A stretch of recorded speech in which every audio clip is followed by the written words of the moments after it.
कहानी लिखना भी एक कला है जिसे अभ्यास से सीखा जा सकता है। यह सृजनात्मक क्षमता में वृद्धि करती है। कहानी लिखते समय कुछ बातों का ध्यान रखा जाना आवश्यक है। ये बातें हैं: सबसे पहले कहानी की रूपरेखा बनाएं। वाक्य छोटे छोटे हों एवं भाषा सरल हो। मनोरंजक होनी चाहिए। कहानी किसी उद्देश्य को लेकर लिखनी चाहिए।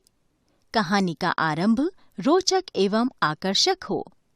शीर्षक छोटा एवं विषय से संबंधित होना चाहिए। कहानी भूतकाल में लिखी जाती है।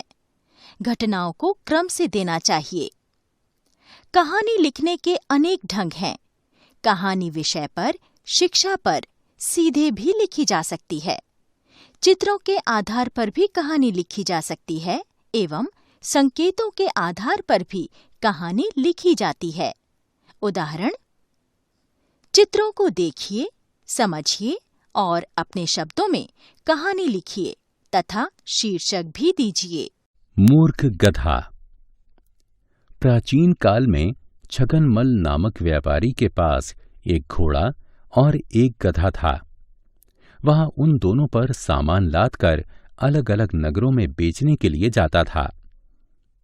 ज्यादातर तो वह शाम तक अपने घर लौट आता था, किंतु कई बार दूर होने पर 2-4 दिन भी लग जाते थे। एक दिन व्यापारी रोज की तरह घोड़े और गधे की पीठ पर सामान की गठरियां रखकर बाजार की ओर चल पड़ा। उस दिन घोड़े की तबीयत खराब थी और वजन भी अधिक था। घोड़े को चलने में परेशानी हो रही थी।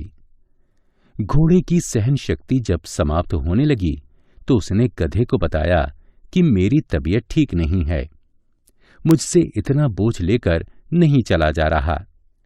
उसने गधे से प्रार्थना की, तुम मेरा बोझ थोड़ा बांट लो। किंतु गधे को उस पर दया नहीं आई।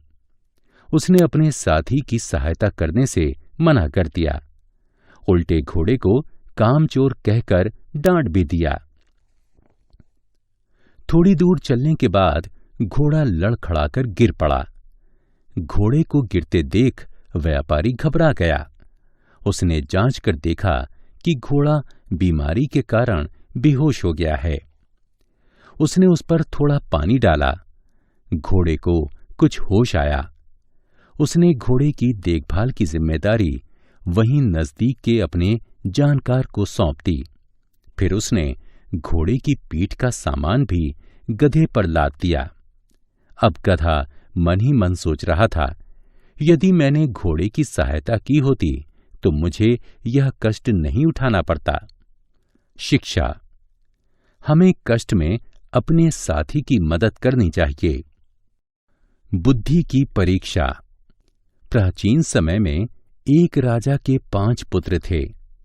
यूं तो पांचों ही गुणी, बुद्धिमान एवं आज्ञाकारी थे, परंतु राजा की इच्छा थी कि राजा वही बने जो सबसे बुद्धिमान हो।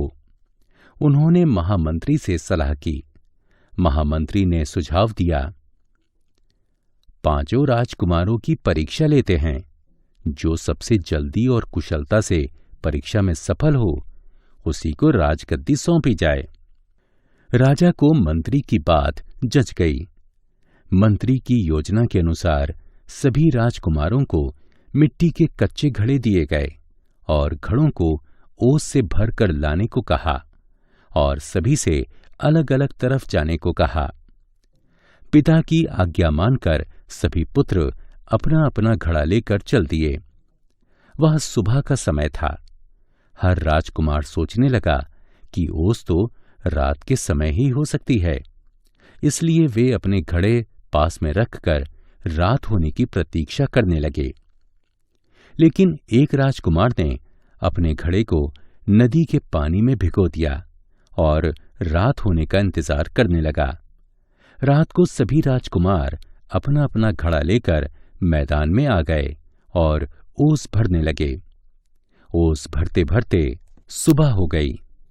5 राजकुमार अपना अपना घड़ा लेकर राजा के सामने उपस्थित हुए। राजा को यह देखकर हैरानी हुई कि 4 राजकुमारों के घड़े खाली थे। केवल एक ही राजकुमार का घड़ा ओस से भरा था। चारों राजकुमार भी हैरान थे। उन्हें लगा कि इसने बेईमानी की है। वे उससे कहने लगे कि हम सारी रात परिश्रम करते रहे, लेकिन घड़े में एक बूंद ओस भी नहीं ठहरी। फिर तुम्हारा घड़ा कैसे भर गया? जरूर तुम इसमें नदी से पानी भर लाए होगे। राजकुमारों का आपस में झगड़ा बढ़ गया। राजा यह फैसला नहीं कर पाए कि सच्चाई क्या है। उन्होंने मंत्री को बुलवाया। मंत्री ने सभी राजकुमारों से पूछा कि तुमने किस तरह ओस से घड़ा भरने की कोशिश की। खाली घड़े वाले राजकुमार बोले, रात होने पर हम अपने हाथों में भरकर ओस घड़े में डाल रहे थे, लेकिन जैसे ही डालते ओस को मिट्टी सोख लेती थी। अब मंत्री ने 5वें राजकुमार से भी प्रश्न किया कि तुम घड़ा भरने में कैसे सफल हुए?